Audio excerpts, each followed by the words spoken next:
Man, Sturgis to me is probably the rowdiest group of people you'll ever see. There's party going on everywhere. Bikes and chicks and now off-road trucks. What more can you ask for? I'm not in a band, but this is like the concert for what I do. Bands, race trucks, they built a one-off off-road track in the side of a hill. Coming here and racing in front of all these fans, 500,000 people, you know, it's just crazy.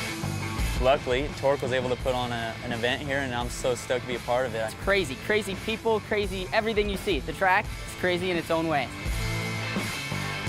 Off-road dirt trucks are the cleanest thing in Sturgis. Here we go, getting ready for our rolling start in pro lights. Top 6 inverted from racing yesterday, which means Cody Kleiman and Brad Lovell there on the front row. And this is going to be just an insane start. We saw what happened. Look at the top of your screen there. You'll see the crawl. And that is our start grid order. They're coming up, getting ready for the start here at the chip. Once they pass that orange cone between that gap, they'll get on the gas, and there goes the green flag. So here we go. A good start there for Cody Kleiman. But it looks like Lovell is all over him on turn 1.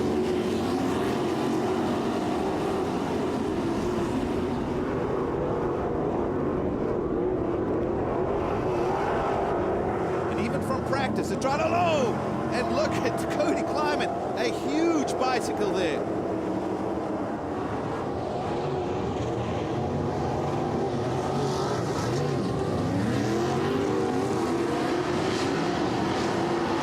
He was kind of being thrown all over by the number 7 of Keegan Kincaid. Well, let's not forget, CJ has had a lot of success this year at the Pro 2, but in this class, he's been a little inconsistent, and right now, he's making the most of it, making some passes. He's 4th in points, so you know, deep down, he believes he can win this championship. Look at this off-camera turn. So awesome when you stand close by there.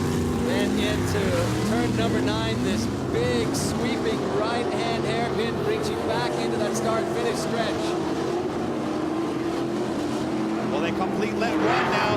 But Brad Lovell holds on to it. CJ making 2 passes on that opening lap and getting around one of his rivals of Keegan Kincaid. And all these guys, remember, are battling for points. And our winner from yesterday, Jared Brooks, was 6th on the grid. And he's trying to catch up because he knows his competitors that are behind him in the points are actually right in front of him in this race. Well, it looks like Jared Brooks just moved up into 4th place, but look at CJ Greaves trying to make the inside move now on Lovell. Can he hold it? Oh, they're rubbing there. Look at this, 2 trucks trying to fit the space of 1, but it looks like CJ Greaves, he is just dialed today. Oh man, that was some aggressive driving. Now Brooks going on the inside of Kincaid to try and take 3rd. 3 wide coming around there.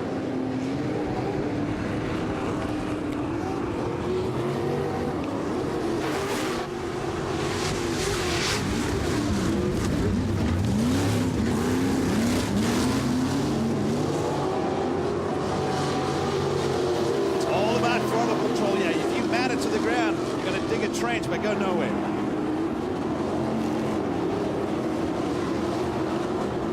4 guys going through that corner, but CJ Greaves came out in first.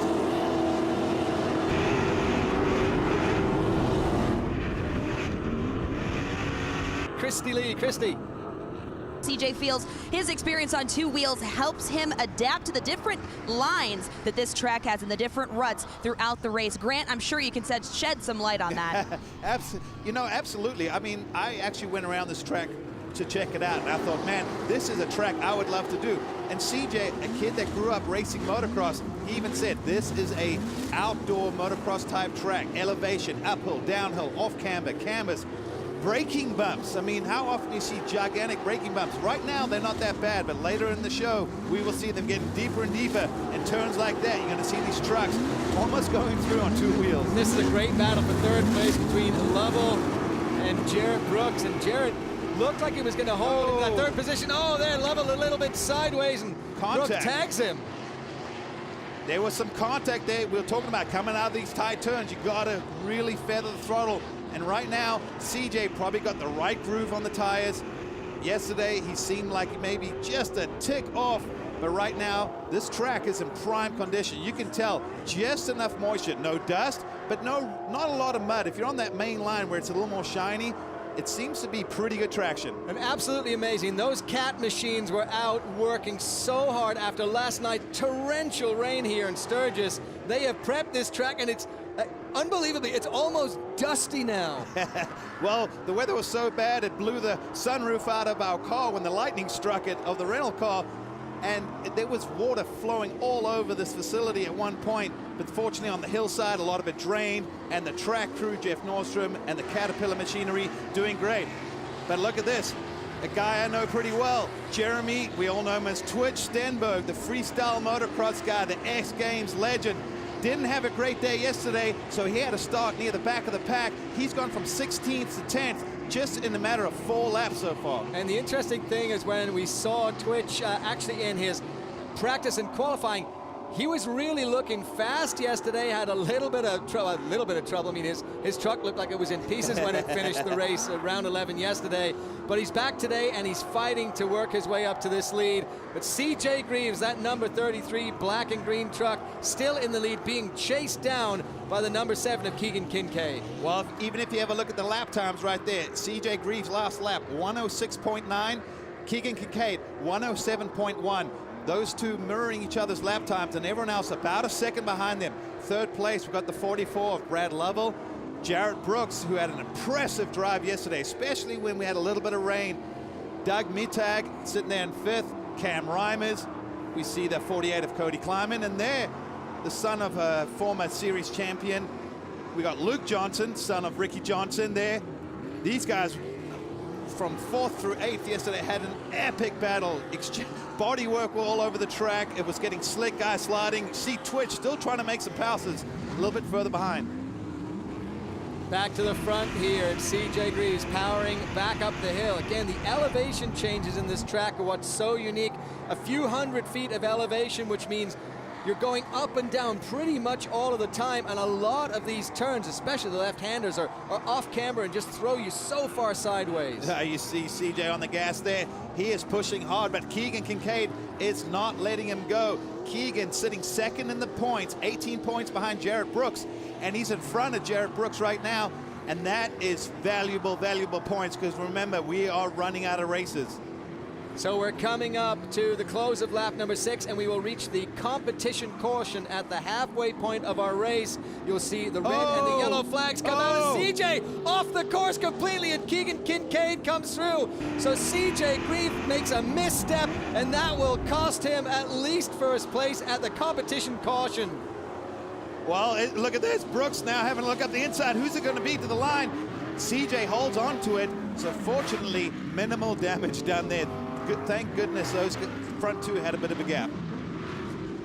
Well, that was a great run there for CJ, but made the mistake at the end. Jarrett Brooks, though, is working hard. For more on Jarrett, let's check in with Tony Bachhoven. This track is going to be unpredictable, and Jarrett believes that those drivers that can adapt to the changing conditions. Remember, this is a natural turf course, so it's going to continually change. You'll see it dry out, which we're starting to see now. But his comment to me before he was getting in the truck was, the driver that can maneuver his way through this rhythm section might be the luckiest guy, because you carry so much speed into that hard right-hander that if you don't make the rhythm section smooth, you could be clear out of shape and go right off the end of the track. Well, Jarrett Brooks has got to fight his way up there, but CJ Greaves, what happened here? Well, we talked about these conditions. There's a lot of traction, but you drive it in hard, and that's what happens. Slides it out, makes the most of it right there. Minimal damage, losing 1 spot. No harm, no foul. So CJ now sitting behind Keegan Kincaid as they come around the corner. They will be going green again for our last half of the Pro Lights race. Keegan Kincaid, though, now in the lead. That spells trouble for everybody else. Yeah, it does. See, now with this restart, single file right there is in the zone, but they can go for it, get the green flag. Keegan Kincaid leads him through, but CJ's got to be really bitter about making that mistake. Less than 100 yards from that competition caution. So he's got some work to do, but look behind him now. We have got a battle, and it looks like Doug Mittag may have just gone around Jarrett Brooks, so this is big in the points. Brooks got pushed out of that corner by Brad Lovell, and that allowed Mittag some space to get through, so a big surprise here. Now Jarrett Brooks has got to fight through from 5th place. That's not going to be easy, because guess what? He's got arguably the 4 fastest other guys in this series. right in front of him. But he saw at the bottom of the hill, CJ Greaves stuck a wheel in up the inside of Keegan there.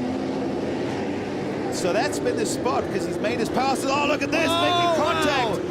That is not where you want to be pushed out. That is off-camber, downhill, left-hander, and Lovell is lucky to have recovered that one. I think there was a lot of skill involved there. He got on the binders because that off-camber turn, if you get it coming too hot, you will roll and flip off this track.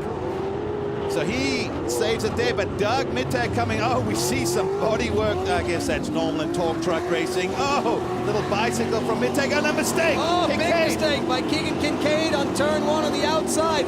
Now CJ Greaves is through again. Now we've seen that happen before. You've got to get that drive out of turn 1. If you run it in deep and hit that soft stuff and lose the drive, that uphill is a lot steeper than it appears on TV. So if you don't get the drive, you put your foot down, you start wheel spinning. But CJ good through this double left at the bottom of the hill.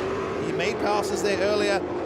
Got lucky enough to see Keegan make a mistake and get by easy enough. But look, Jared Brooks not about to roll over for Doug Mittag. Well, he is giving some pressure to Doug Mittag. Christy, you got more on Doug. Yes, I do. Yesterday's race was a tough one for Mittag, and his mind frame has definitely changed today, clipping the number 33 in yesterday's race, causing a front tire to go flat. They were able to replace it during the race, but it put him a lap down, and he finished in 13th. When I caught up with him earlier today, he said, unfortunately, he's out of the championships running for the points right now, but he's in it to win it with nothing to lose. Well, I don't know if I would say you're out of the points when you're less than one race out of it. Anything can happen in truck racing. We've seen it. Flat tires, crashes, laying upside down looking like a turtle. It doesn't matter. There are points to be gained and lost. And right now, these guys are not about to give up for this lead. Look at Kincaid completely sideways off that jump. He wants to get CJ Greaves back immediately. So CJ Greaves is really just fighting hard to hang on to the lead of this race. Keegan Kincaid has been all over the back of his truck, but if they make a mistake, Doug Mittag and Jared Brooks are right behind them in 3rd and 4th. So this is by no means over, by a long way. What a great battle. Well, with CJ Greaves being in 4th in the points, this win is huge. He's got to try and get this win to keep it in the points battle. CJ Greaves in the lead over Keegan Kincaid. Can he hang on to make it all the way to the end? We'll find out when TORC comes back.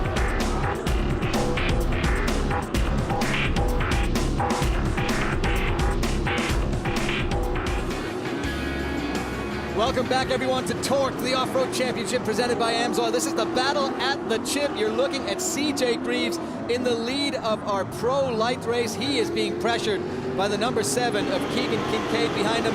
And right down behind them, a real battle going on with Doug Mittag and Jared Brooks as they come to the white flag for the final lap of racing.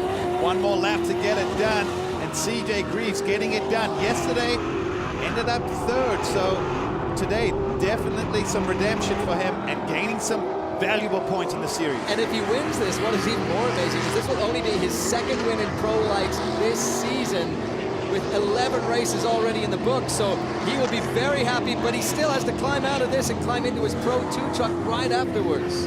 Well, the one thing I think he's got an advantage with that is, watch this when they come this turn. Braking bumps developing already. The truck's getting unsettled. Because of the rain and the different dirt, it's become a little chunky and a little clumpy. And what's happening is, you see, watch this off camera when they come down to it, it's already getting pretty chewed up. We've seen a few trucks coming through there bicycling, but CJ negotiates it. One more corner, and he's going to take his 2nd win of the season for the Pro Light Club. Here we go. That's turn number 9 in the books. He is coming up towards the finish. And it's going to be CJ Greaves who will take our Pro Light race over Keegan Kincaid. And rounding out the top 3, Jared Brooks. So a great race there for CJ Greaves, winning Pro Light here at the chip. We'll check in with him when we come back.